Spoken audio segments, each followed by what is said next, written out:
بسم اللہ الرحمن الرحیم۔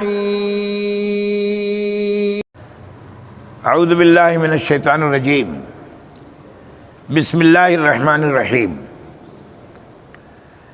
تبت یدا ابی لہب وتب ما اغنی عنہ مالہ وما کسب سیصلی نارا ذات لہب وامرأته حمالة الحطب فی جیدها حبل من مسد۔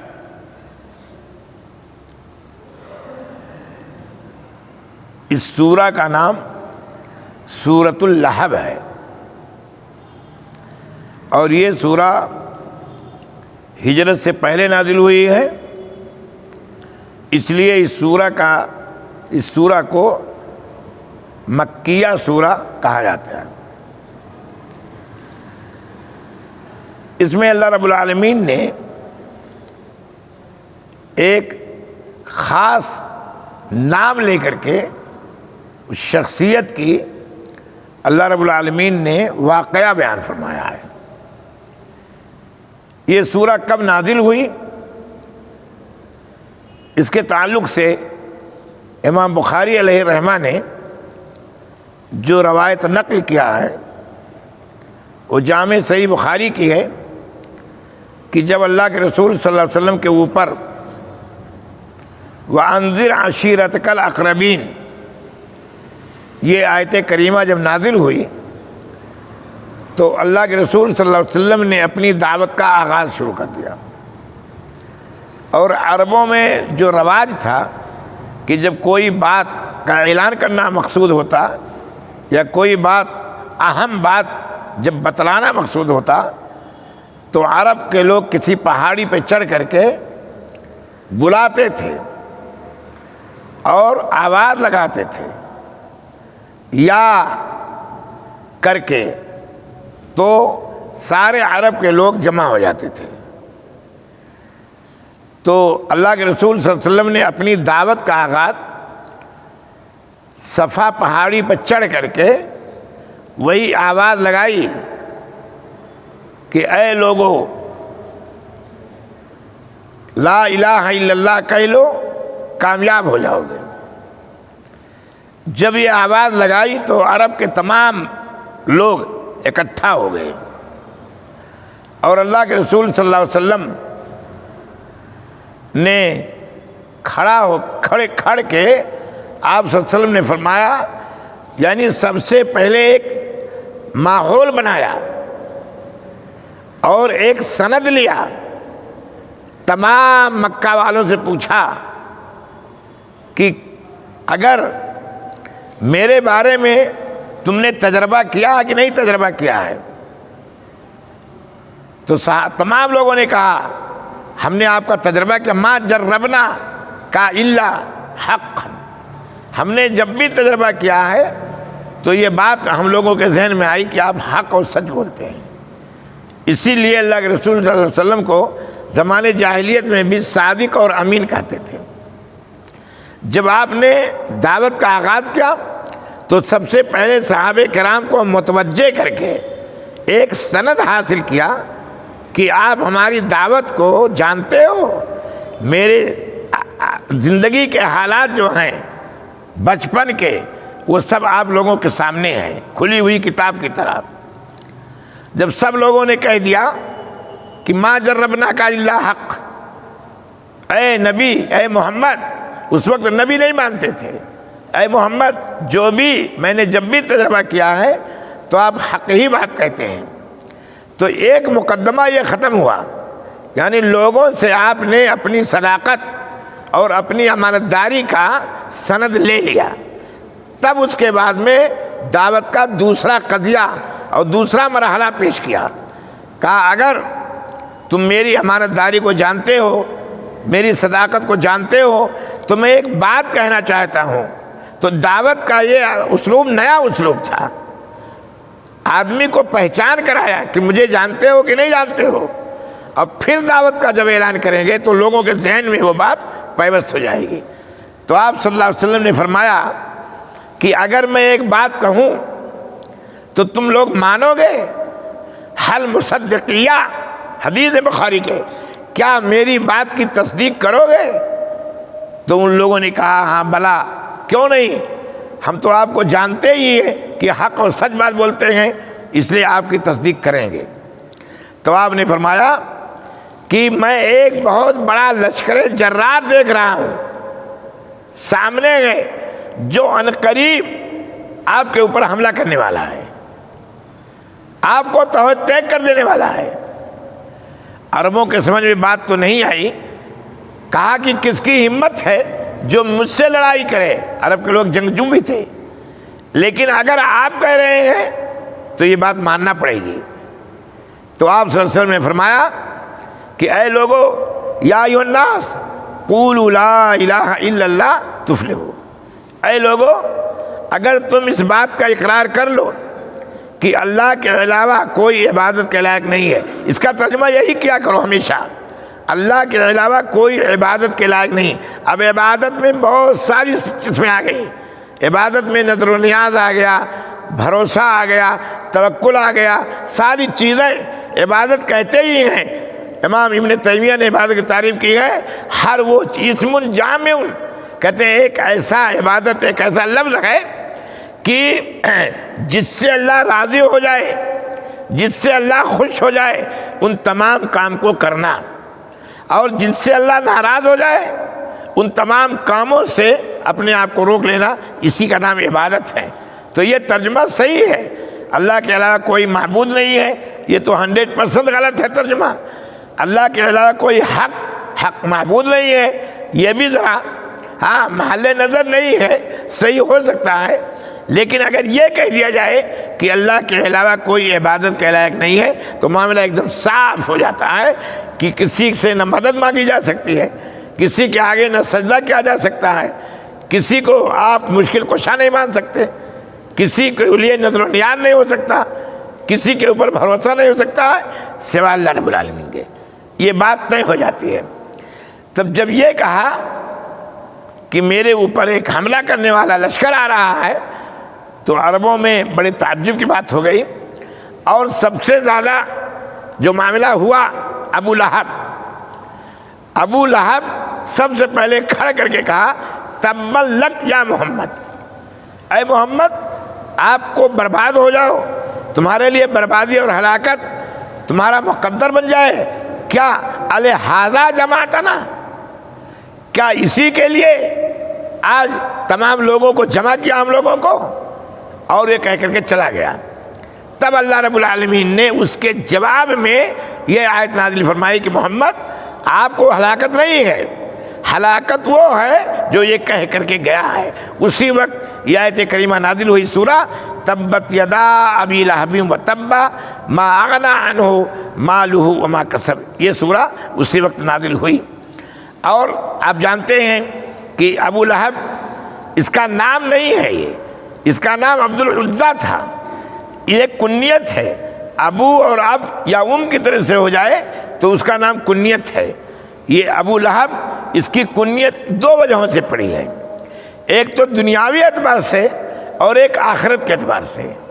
یہ اتنا خوبصورت تھا کہ جیسے آگ کا شعلہ، بہت حسین جمیل، چٹا گورا، تو اس کو لوگ ابو لہب کہنے لگے تھے، اور اس کا انجام بھی وہی ہوگا کہ جہنم میں شعلوں میں جلے گا۔ تو دنیا کے اعتبار سے بھی یہ لہب ہے اور آخرت کے بھی اعتبار سے یہ لہب ہوگا۔ حضرت محمد رسول اللہ صلی اللہ علیہ وسلم کے 5 چچا تھے، 5، جن میں سے 2 لوگوں نے تو باقاعدہ اسلام قبول کر لیا۔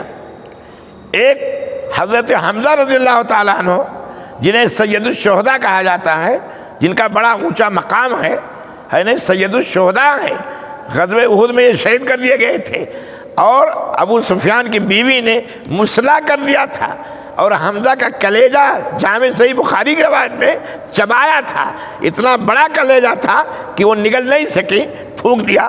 تو اللہ رب العالمین نے بھی قیامت کے دن اسے جہنم میں ڈال کر کے ہی، پھر عذاب دے کر کے ہی انعام ہو سکتا ہے، یہ اللہ رب العالمین کی مرضی کے اوپر ہے۔ اور ایک چچا عباس رضی اللہ تعالیٰ عنہ تھے، جن کو اللہ رب العالمین نے قرآن کا علم بہت زیادہ دیا تھا، یہ دو چچا تو مسلمان ہو گئے تھے الحمدللہ، اور حالت اسلام میں ان کی وفات بھی ہوئی ہے، سید الشہداء بھی گئے، اور حضرت عباس تو اللہ کے رسول صلی اللہ علیہ وسلم نے ان کے حبر الامہ کہا جاتا ہے، یہ امت کے بہت بڑے عالم دین، اور اللہ کے رسول صلی اللہ علیہ وسلم نے ان کے لیے خصوصی دعا کیا تھا کہ اے اللہ عبداللہ کو علم عطا فرما دے، اللہ فقہہ فی الدین، اے اللہ اسے دین کی سمجھ عطا فرما دے۔ چنانچہ قرآن میں سب سے زیادہ فقاہت حضرت اللہ کے رسول صلی اللہ علیہ وسلم اکثر کہا کرتے تھے قرآن سیکھنا ہے تو حضرت عبداللہ بن عباس سے سیکھو، یہ بہت عباس سے سیکھو، عبداللہ بن عباس یعنی ان کے لڑکے سے سیکھو، عباس سے نہیں عبداللہ بن عباس سے سیکھو، ان کے لڑکے بھی بہت اونچے پیمانے کے یہ ہیں، اور عباس تو آپ کے چچا تھے، انہوں نے اسلام قبول کر لیا تھا، تو یہ دو چچا ہو گئے۔ تیسرا چچا وہ تھے کہ اسلام قبول نہیں کیا لیکن مدد زیادہ کیا، اللہ کے رسول صلی اللہ علیہ وسلم کی مدد زیادہ کیا، ان کا نام ہے کیا؟ ابو طالب رضی اللہ عنہ، نہیں کہہ سکتے ان کے بارے میں، اور ان دونوں کے بارے میں تو رضی اللہ تعالی عنہما کہنا ہی چاہیے، ان کا لقب اللہ رب العالمین نے ان کو سند دیا ہے۔ ابو طالب کی موجودگی میں کوئی آدمی اللہ کے رسول کے اوپر آنکھ نہیں دکھا سکتا تھا، نظر نہیں اٹھا سکتا تھا، وہ زیادہ دفاع کرتے تھے، لیکن جب موت کا وقت آیا اور اللہ کے رسول وہاں پہنچے اور دعوت بھی دیا کہ چچا آپ لا الہ الا اللہ کہہ لو، میں اللہ رب العالمین کے ہاں آپ کے تعلق سے سفارش کر لوں گا، جتنے مرحلے آئیں گے ہم سب میں اللہ رب العالمین سے آپ کے تعلق سے سفارش کر لیں گے، لیکن ایک طرف اپنے بھتیجے کو دیکھتے اور دوسری طرف ابو طالب کے خاندان والے جو بڑے بڑے لوگ تھے ان کے دیکھتے، حالانکہ اللہ رب العالمین نے ان کے لیے نہیں رکھا تھا ہدایت، تو اسی پر وہ عبد المطلب کے دین پر ان کا انتقال ہو گیا اور وہ حالت کفر ہی میں گئے، لیکن پھر بھی اللہ کے رسول صلی اللہ علیہ وسلم نے ان کے لیے سفارش پہلے کی تھی اور بعد میں بھی کیا، اور سفارش کا وعدہ بھی اللہ کے رسول نے کیا تھا، اسی لیے جامع صحیح بخاری کی روایت میں ہے کہ چونکہ نبی کی سفارش تھی اس لیے ان کو جو ہے جہنم کی ایک جوتی پہنائی جائے گی جس کا اثر دماغ تک پہنچے گا اور دماغ کھول جائے گا، اتنا یہ اخف سب سے زیادہ تخفیف عذاب میں انہی کو ہوگا، یعنی ابو طالب کا ہوگا۔ تو یہ چار چچا ہو گئے، اور چار نہیں تین ہوئے نا، تین ہوئے، اور ایک چچا جو ہے وہ کون تھے، کن کا کیا نام تھا؟ ابو طالب اور حمزہ اور عباس، جعفر نہیں جعفر نہیں، چچا نہیں تھے، وہ تو چچا داد بھائی تھے، اور ایسے ہی اور ایک چچا کا نام ہے ابو لہب، ہاں ابو لہب، یہ چوتھا، یہ اصل تو وہی ہے، ابو لہب کا نام ہی ہے، ذہن سے نکل گیا، یہ ابو لہب تھا۔ تو یہ تو چار ہو گئے، اور ایک اللہ کے رسول صلی اللہ علیہ وسلم کے باپ عبداللہ، تو عبد المطلب کے 5 بیٹے تھے، تو 2 تو اسلام نے قبول کر لیا الحمدللہ، اور وہ جنت کے مستحق نہیں بلکہ بہت زیادہ اعلیٰ درجہ کے وہ لیین میں ہو گئے، اور 2 ایک دم منکر ہو گئے، ایک نے ساتھ دیا اور ایک نے انکار کر دیا، تو انکار کرنے والوں میں ابو لہب تھا، اور عبداللہ اللہ کے رسول صلی اللہ علیہ وسلم کے باپ تھے، یہ بھی دعوت نہیں پا سکے، اللہ کے رسول صلی اللہ علیہ وسلم کی رسالت ان کو نہیں ملی ہے، لیکن بہرحال ان کے بارے میں علماء نے بہت زیادہ یعنی اچھے انداز میں کام لیا ہے، لیکن یہ ہے جامع مسلم کی صحیح روایت ہے، مقدمہ میں یہ ذکر ہے کہ اللہ کے رسول صلی اللہ علیہ وسلم کو کہ والدین کا بھی معاملہ تھوڑا ٹیڑھا رہے گا، میں صاف نہیں کہوں گا، اس لیے کہتا ہوں نہیں ہوں کہ اس میں جو ہے لوگوں کو اختلاف ہو جائے گا کہ ایسا کہنا چاہتے ہیں۔ تو یہ واقعہ ہے اس کے نزول کا، اور اس کے بعد میں اب اس کی تفسیر میں آئی، اللہ کے رسول اللہ رب العالمین نے فرمایا کہ ابو لہب کے دونوں ہاتھ یعنی داہنا اور بایاں یہ تباہ ہو گیا، شل ہو جائے، وہ تبا، اور وہ برباد ہو گیا، تبا کے معنی برباد ہو جانا، یا تبو برباد ہو جانا، تو ابو لہب کے دونوں ہاتھ برباد ہو جائیں، چنانچہ ایسے ہی ہوا۔ ابو لہب کا دونوں ہاتھ کا ذکر کیوں کیا؟ اس لیے کہ دونوں ہاتھ قوت والے ہیں، اس سے انسان سارے کام کو انجام دیتا ہے۔ اگر ہاتھ مفلوج ہو جائے تو انسان کوئی کام نہیں کر سکتا ہے۔ تو اصل چیز ہاتھ ہے، ہاتھ سے لوگ کام کرتے ہیں، ہر چیز سیکھتے ہیں، لکھتے ہیں، پڑھتے ہیں، کوئی بھی کام کرتے ہیں ہاتھ ہی سے، کھاتے ہیں اور تمام ضروریات کو پوری کرتے ہیں۔ اس لیے اس کا دونوں ہاتھ شل ہو گیا، برباد ہو گیا۔ یہ تو اللہ رب العالمین نے اس کو بتا دیا، ان کا انجام اور اس کا جہنم میں اس کی سزا۔ آگے والی آیت میں کہا ما اغنی عنہ مالہ، مالہ یہ فاعل ہے، کہتے ہیں ابو لہب کا مال ابو لہب سے کچھ کام نہیں کفایت کر سکا، اور نہ وہ چیز کچھ کام آ سکی جو اس نے کمایا تھا۔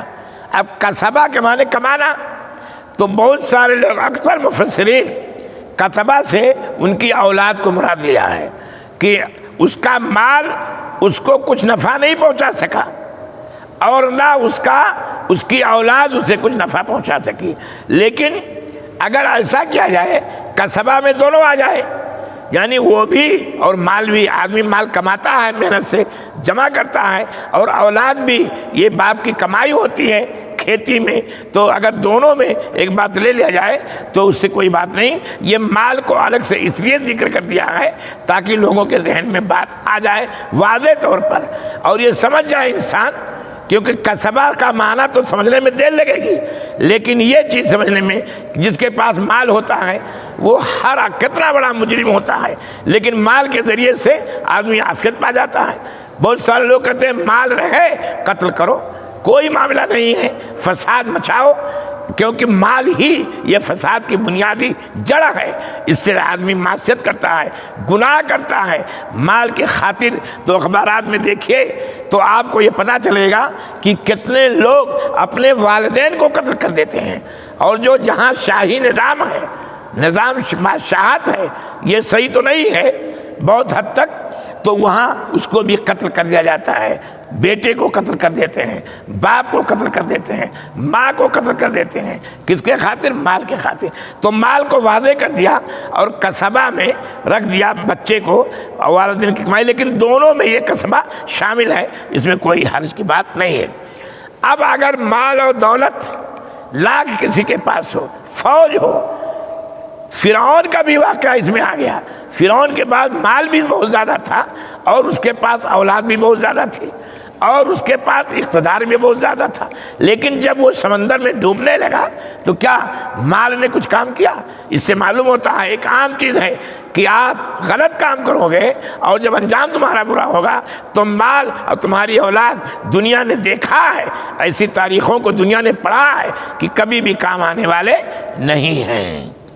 اور عام آدمی دیکھ لے، بادشاہ نہ ہو، عام آدمی دیکھ لے کہ آدمی مر جاتا ہے، اس کی بلڈنگ یہیں رہ جاتی ہے، اس کی اولاد یہیں رہ جاتی ہے، کوئی کفایت نہیں کر سکتے، اور کوئی آدمی بس لحد تک بس آپ کی تعظیم کر دی، اب آگے آپ کے اعمال جانے، ہر رشتہ دار ہر چیز جا کر کے لحد تک پہنچا دیتے ہیں، اس کے بعد میں لوٹ آتے ہیں۔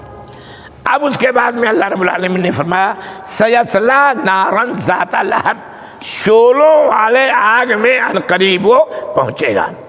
صلا یا صلا کہ معنی پہنچنا، اس کا مادہ سواد لام واو ہے، یا سواد لام یا، واوی اور یاوی دونوں ہے، لیکن بہت سارے لوگ اس کو یسلا سے وصلا سے پڑھتے ہیں، وصلا یسلو، تو غلط ہو جائے گا۔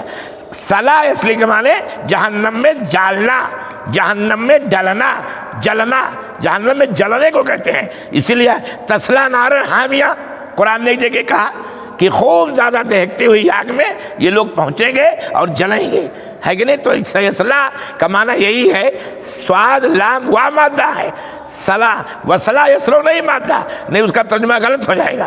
کہا عن قریب ہو، ایسی آگ میں پہنچے گا جو شعلوں والا ہے، بہت بھڑک رہا ہوگا۔ اسی لیے اللہ رب العالمین نے قرآن میں فرمایا ایک جگہ یا ایھا الناس اتقوا یا ایھا الذین آمنوا قوا انفسکم واہلیکم نارا، تم اپنے آپ کو جہنم سے اور اپنے رشتہ داروں کو جہنم سے بچاؤ، جن کے ایندھن انسان اور پتھر ہوں گے۔ جس کے ادھر انسان اور پتھر ہوں گے۔ لکڑی کا کوئلہ زیادہ دیر تک نہیں جلتا ہے، لیکن پتھر کا کوئلہ بہت زیادہ دیر تک جلتا ہے اور اس میں شعلے زیادہ ہوتے ہیں۔ تو اللہ رب العالمین نے فرمایا کہ ان قریب وہ دہکتے ہوئے شعلوں میں جائے گا، داخل ہو جائے گا، پہنچ جائے گا، تو اس کا انجام بھی۔ تو دیکھو انجام کے اعتبار سے بھی یہ غلط ہوا، جہنم میں گیا ابو لہب کی وجہ سے۔ اسی لیے ذاتہ لہب، یہاں بھی اللہ نے ابو لہب کی صفت شعلے والا کہا ہے، شعلے والے آگ میں وہ پہنچے گا، شعلہ والا آگ ہے۔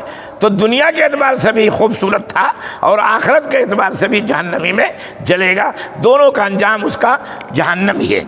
اب اس کے بعد میں فرمایا وَمَرَأَتُهُ، اور اس کی بیوی۔ اب اس کا عطف کس پر ہے؟ کسبہ پر ہے، وما کسب او امرأتُهُ حمالۃ الحطب، ایسا ہے کہ نہیں؟ ہاں، اور یہ اس کا انجام بتا دیا، کہتے ہیں اور اس کی بیوی۔ کس کی بیوی؟ اس کی بیوی ام جمیل نام تھا، اس کی کنیت تھی ام جمیل، یہ بھی جہنم میں جلے گی۔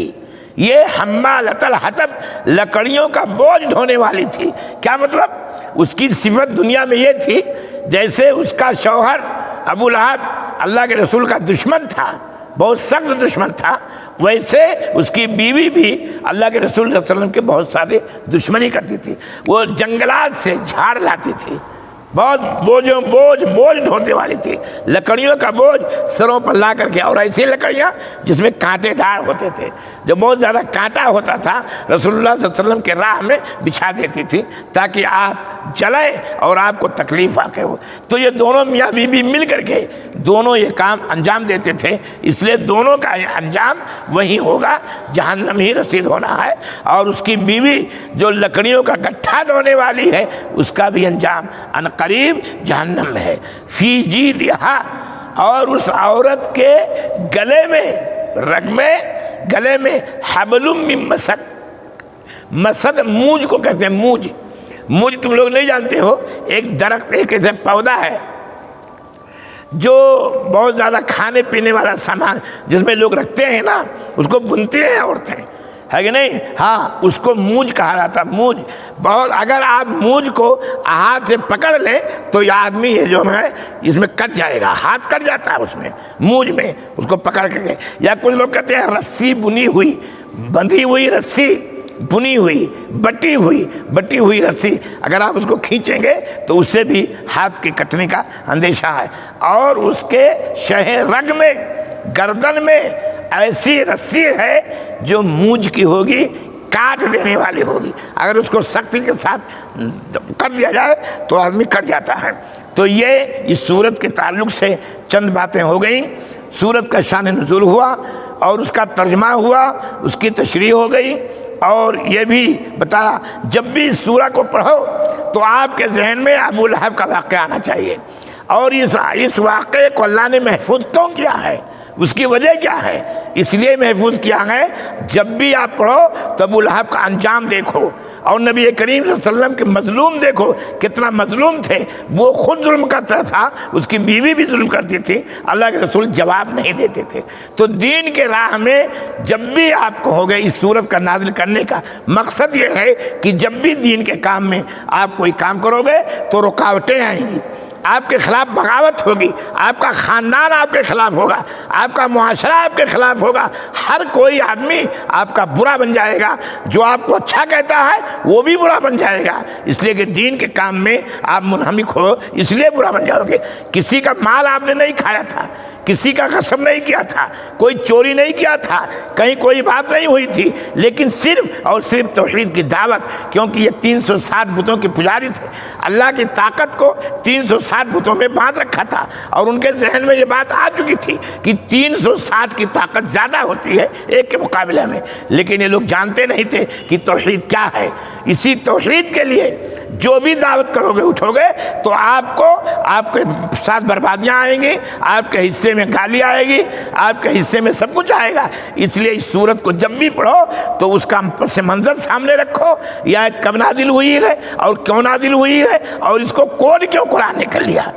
اور یہی اس بات کی دلیل ہے کہ اللہ کے نبی سچے پکے اور سچے نبی تھے. یہ اللہ رب العالمین کا دین ہے. تو اس دین میں بڑی پریشانیاں اٹھانے پڑیں گی, چاہے مرد ہو چاہے عورت ہو. اگر دین کے خلاف کبھی کوئی کام کریں گے تو ان کو مصیبت اٹھانا پڑے گی. اور اس صورت کو اس لیے بھی نازل کیا تاکہ آپ کے اندر نبوت کا جذبہ پیدا ہو, صبر کا جذبہ پیدا ہو.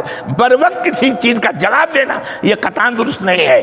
آپ اس کو اگر جواب دے گے تو آپ پیچھے چلے جاؤ گے. آپ اپنا کام کرو گے, وہ جواب خود اللہ رب العالمین اس کا دے دے گا. اللہ رب العالمین نے جواب دیا. اگر نبی جواب دے دیتے تو ممکن تھا کہ اللہ اس کا جواب نہ دیتا, لیکن اللہ رب العالمین نے جواب دیا. تو یہ بات یاد رکھو کہ دین کا کام آج بھی بہت مشکل ہے. دین کا کام آج بھی کرنا بہت زیادہ مشکل ہے. آپ کو لوگ طنز کریں گے, آپ کو گالی دیں گے, آپ کو مذاق اڑائیں گے. کیا یہ چند بچے ہیں, یہ کیا جانتے ہیں, ابھی یہ نئے نئے ہیں, ان کو کچھ پتہ نہیں ہے. میرے عزیز طلبہ, عزیز بچوں, یہ بات یاد رکھو کہ دین کا کام بہت مشکل کام ہے. اس کے لیے پوری مستعدی کے ساتھ, ہمت کے ساتھ آپ کو لڑنا ہے. جب لا کر کے کامیابی ہوگی اور اس پہ صبر کرنا ہے. صبر کرنا یہ سب سے بڑا اسلحہ ہے. آپ کوئی آدمی آپ کا دشمن ہے, آپ کو بار بار گالی دے, آپ صبر کر جاؤ تو اس کے ذہن میں یہ بات نہیں آئے گی کہ صبر کرنے پر وہ راضی نہیں ہوگا. لیکن دوسرا آدمی دیکھے گا گالی دیتے ہوئے تو دوسرے آدمی کے اندر وہ جذبہ پیدا ہو جائے گا. کیوں بھائی اس آدمی کو گالی دے رہا ہے, کیا بات ہے, کیوں اس کے آگے کانٹا بچھایا جا رہا ہے, کیوں اس کی دعوت کو روکا جا رہا ہے, کوئی غلط بات تو نہیں کہہ رہا ہے. تو دوسرے لوگ آپ کے صبر سے دوسرے لوگ مسلمان ہو جائیں گے. تو آپ ایسے کردار رکھو, انشاءاللہ حق میں فیصلہ اللہ رب العالمین مومنین کے حق میں کرتا ہے, موحدین کے حق میں کرتا ہے, مجاہدین کے حق میں کرتا ہے. دوسروں کے حق میں فیصلہ نہیں ہوگا, لیکن صبر کرنا لازم ہے. وقت لگے گا, وقت درکار ہے. اس لیے جب بھی اس کی صورت کی تبلیغ بھی کرو اور بتاؤ کہ کیوں اللہ نے کوڈ کر دیا ہے, اس صورت کو کیوں نازل کر دیا ہے. جب ہم پڑھیں گے تو اس صورت کا ایک پس منظر سامنے آئے گا, ایک واقعہ سامنے آئے گا, ایک انجام سامنے آئے گا کہ دنیا میں اس کا کیا ہوا اور آخرت میں بھی کیا ہوا. سمجھے کہ نہیں؟ یہ بات یاد. ابو لہب کا آخرت تو چھوڑو, دنیا میں بھی بہت برا سزا ہوا اور وہ ایسے ہی مر گیا کڑ کڑ کر کے کہ جس کا کوئی نہ بچہ پوچھتا تھا نہ کوئی جاتا تھا. اللہ رب العالمین کہنے سننے سے زیادہ ہمیں دین کی تبلیغ کا جذبہ عطا فرمائے, سمجھنے کی توفیق عطا فرمائے جب تک ایمان پر اور جو خاتمہ ایمان پر ہو. ربنا تقبل منا انک انت السمیع العلیم وتب علینا انک انت التواب الرحیم. کل کا اس کے بعد کا درس سورہ نصر کی تبلیغ ہے. سورہ نصر کب نازل ہوئی, اس کا کیا پس منظر ہے, اس کا مفہوم کیا ہے, ایک ایک آیت کا انشاءاللہ 10-20 منٹ میں ہو جائے گا. رب العالمین ہمیں توفیق دے. جمے رہو. یہ معاملہ جب بھی کوئی عزم کرو تو پریشانیوں کا سامنا کر کے, آندھی آئے, برسات آئے, اولے گرے, پھر بھی آپ کو آنا ہے, آپ کو پڑھنا ہے. 2 ہی آدمی آؤ, کوئی حرج کی بات نہیں. اگر آج آپ نہیں آتے تو آج میں درس بند کر دیتا. کیوں؟ آپ کی اتنا ہمت نہیں ہے. 1 آؤ, 2 آؤ, 1.5 آؤ, لیکن آؤ کم سے کم. اللہ رب العالمین ہمیں اس کی توفیق دے جب تک ایمان پر خاتمہ ایمان پر. ربنا تقبل منا انک انت السمیع العلیم وتب علینا انک انت التواب الرحیم واستغفر اللہ لی ولکم ولسائر المسلمین واللہ یعلم ما تصنعون. صلی اللہ علی النبی الکریم والسلام علیکم ورحمۃ اللہ وبرکاتہ.